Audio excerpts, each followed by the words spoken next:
Wait, we're filming. Oh yeah, I'm gonna do the segment thing.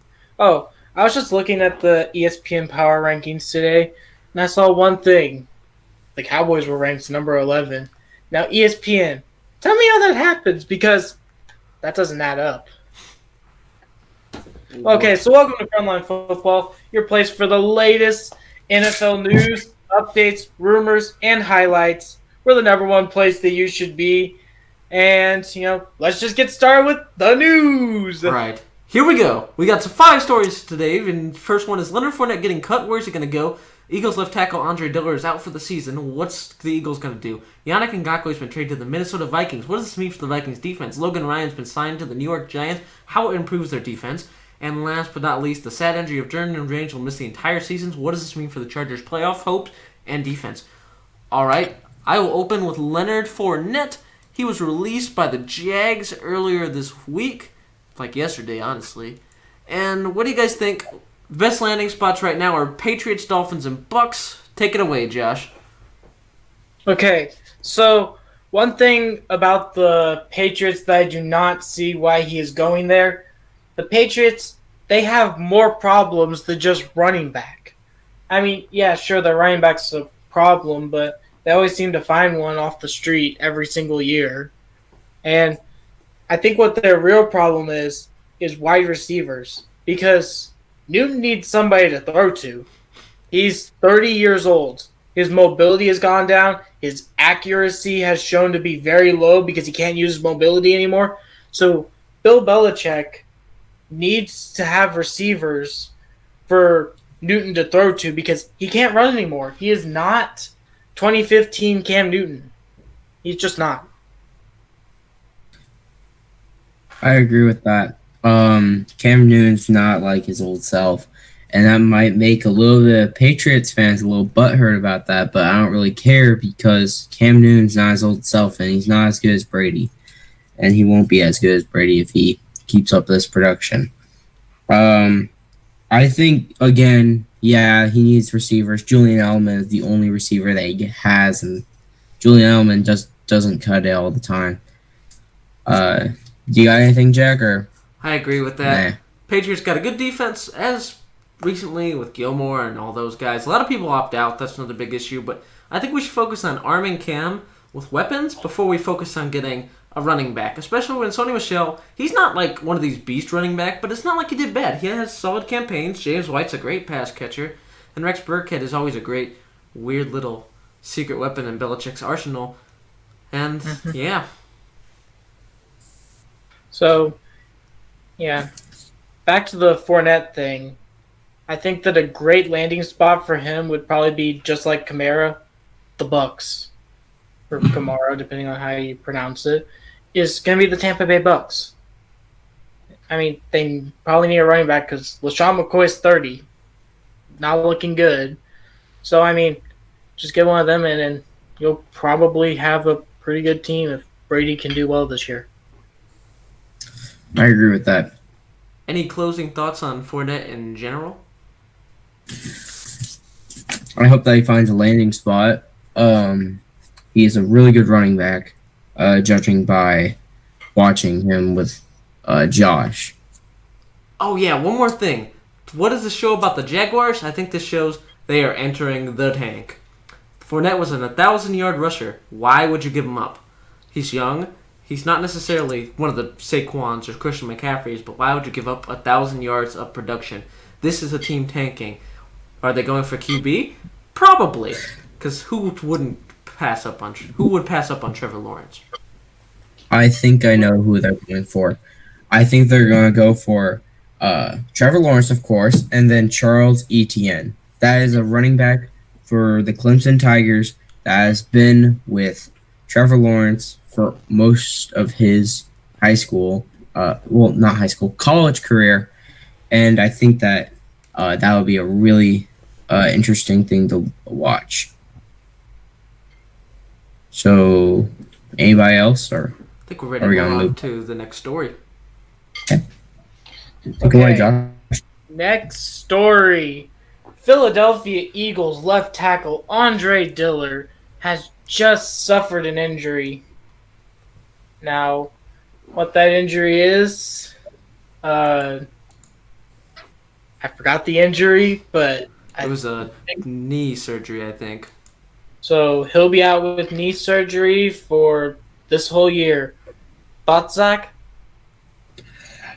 Looking into it, was a tour by stripped, I think, or Oh, it actually was a torn bicep.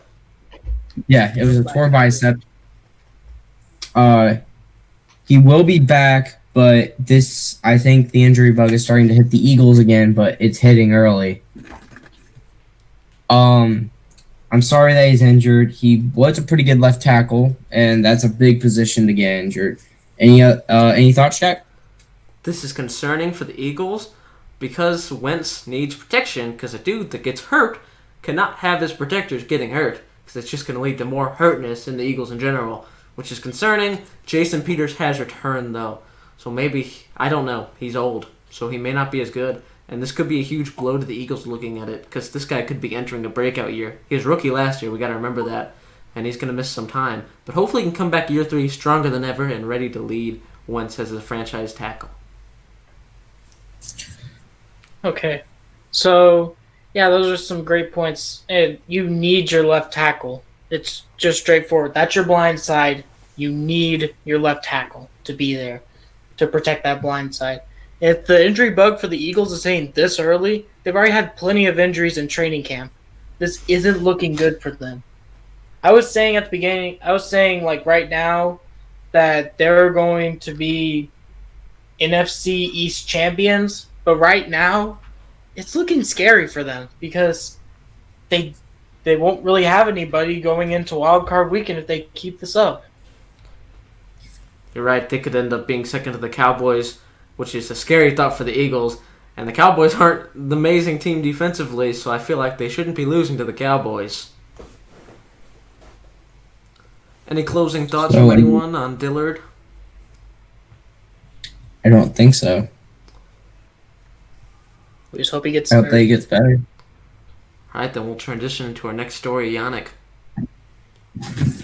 All right, Yannick Ngakoue has just gotten traded to the Minnesota Vikings, and that defense is now starting to look even better than it already was. How do you guys think it will shape up? How do you think it will shape? The defense will look like now, Jack?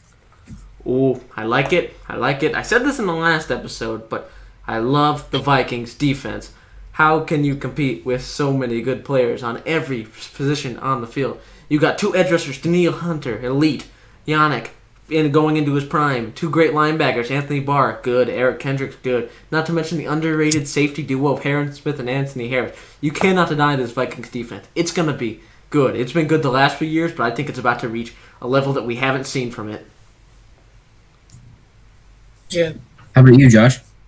Yeah, I feel like this was a good thing for both teams because if you look at it, the Jaguars, who are now tanking, have gotten a first-round pick and a fifth-round contemporary pick. Those are some good picks. I mean, the fifth-round one might be a nobody, or it might be a good role player, or it might be an NFL star. And that first-round pick, that's really going to help them whenever this next year's draft comes. And I just feel like it was a good move for both teams because the Vikings are kind of in a playoff mode of the last couple years, and I'm kind of scared of facing this defense or seeing other teams face this defense.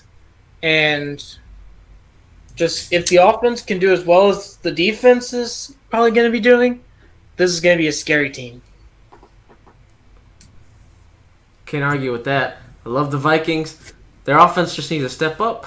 So, any closing thoughts on the Vikings and Yannick, or even the Jaguars, if you guys want? Congratulations to Yannick for finding a team. Congratulations to the Jags for getting a first-round pick. All right, then we'll segue into our next story, and this is the Giants signing Logan Ryan to a 1-year deal. I'll start off with this one because I like this deal. The Giants, DeAndre Baker, he got in a bit of trouble over the last few months. But so it's going to be an unfortunate loss. But I like Logan Ryan. This is an underrated corner right here. He's a pretty good corner, and he's been a top 10, I think, statistically over the last few years. This is a great pickup because the Giants need something to add a little spark in that defense. And they got a couple playmakers that I like, but I think it just needs to get better. And I like Joe Judge as a coach. Any thoughts from you, Zach? I think it's a good move, like you said. I don't really have a lot on this guy because I don't really know him. How about you, Josh? I mean, from being a Texans fan and seeing this guy in the backfield twice a year last year, he looked like a pretty solid corner. Now, just saying, Watson was looking pretty good against him. But, I mean, you got a couple plays, and he made our receivers sometimes look pretty silly. So, I say great move by the Giants because you had just lost DeAndre Baker to unfortunate circumstances that were caused by him. But yeah, just a great pickup to cut some of the slack that they had.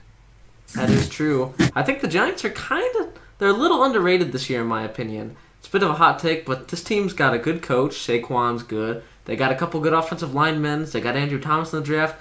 This team is building something, and I think it's going to be one of the more intriguing teams in the next couple of years. I'm not saying they're going to make the playoffs this year or anything, but I'd say look out for them in the next 3 years, because if this team is built right, we could see a return to glory. Any closing thoughts from anyone? I don't think so, Jack. Right, then we'll segue into our final story, Derwin James.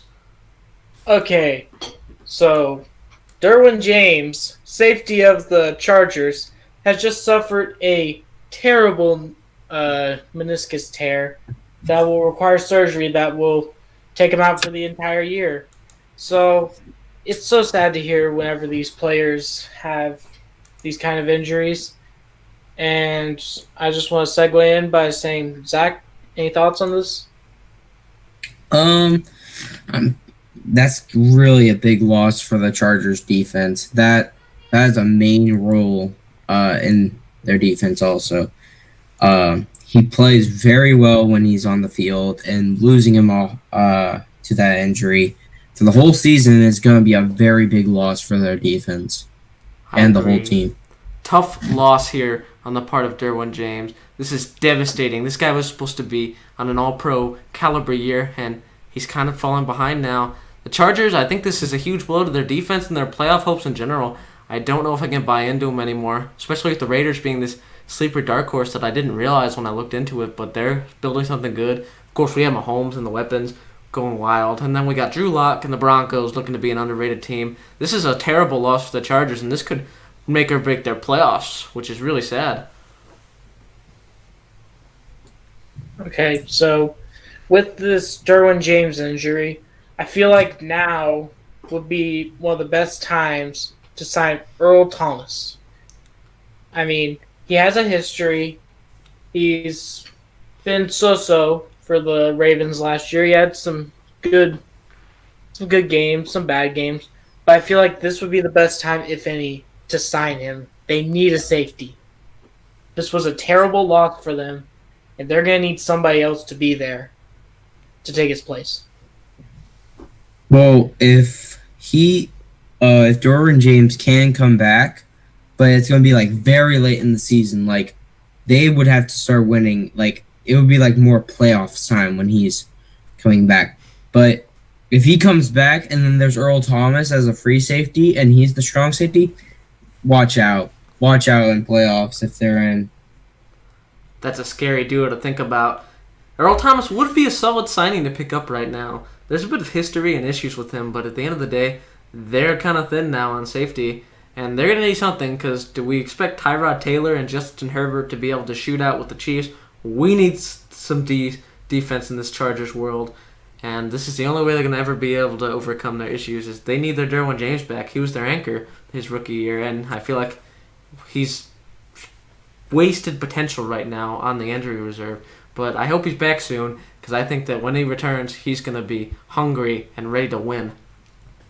And now they also you have to take this into account too. They have to sign Melvin Ingram because if they have another rusher to the QB, then that's less passes that the QB can get off, and then that's less work that safeties and corners have to do. So I think it's now time to make a deal with him. I think you're right. Any other I forgot thoughts? about Melvin Ingram. So, I got nothing. Josh? That's it. I mean, I don't have anything else All to right. say. So that was I hope for that the news today. Derwin James, hopefully he can recover very, very quick, And as Andre fast as Dillard. he can. If he can come back on the field, and I hope that Andre Dillard can come back on the field too. Okay. So I'm just going to say one last thing about these videos. You guys might think that the news is coming a bit late whenever we cover these. I just want y'all to know that we do these on Tuesday or Wednesday, and we give them out to you guys on Saturday, maybe Sunday at the latest, with all the editing, because we still have to go through a school schedule. So, I mean, with the pandemic, it's been really helpful to start this. But yeah, that's why most of our news is probably a couple days old. So, just to tell you guys Yeah. that. We have to deal with high school, and that's just a whole nother beast right now, and we're just trying to get through it. Yep, so that's all we have for this episode. Thank you, Bert Ruzins, for coming along as our special guest this episode. And not to mention, football season is coming up next Thursday. It will be less than a week, so we may have a special video coming out as week one's about to hit.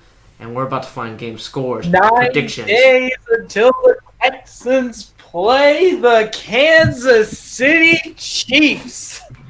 Yep, I'm excited for that Let's Thursday go night, Texans. week one. Yeah. 9 days. So that's all we have for the day, but we'll see you next time. And this is it for the doubleheader, but we'll have power ranking takes out on Sunday, and then we may have a Wednesday night video talking about the week one predictions and thoughts on each team going into it. So we'll see you guys next time on Frontline Football.